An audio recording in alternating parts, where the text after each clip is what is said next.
بسم اللہ الرحمن الرحیم۔ رمضان کے آخری رات میں اللہ کے نبی صلی اللہ علیہ وسلم کی ایک حدیث ہے، میں پڑھ کر سناتا ہوں۔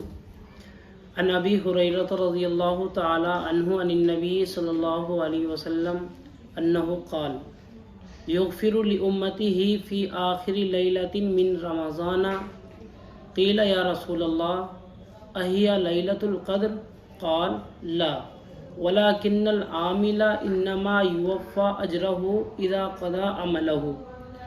حضرت ابو ہریرہ رضی اللہ تعالیٰ عنہ سے روایت ہے کہ وہ نبی اکرم صلی اللہ علیہ وسلم سے روایت کرتے ہیں اور کہتے ہیں، رسول اللہ صلی اللہ علیہ وسلم نے فرمایا، رمضان کی آخری رات میں آپ کی امت کے لیے مغفرت اور بخشش کا فیصلہ کیا جاتا ہے۔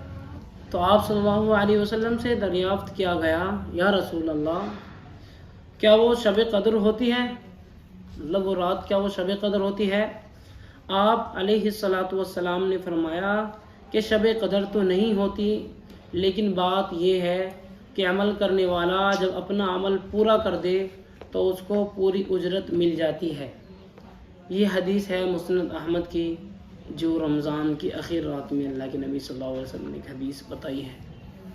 اسی لیے زیادہ سے زیادہ عبادت کریں۔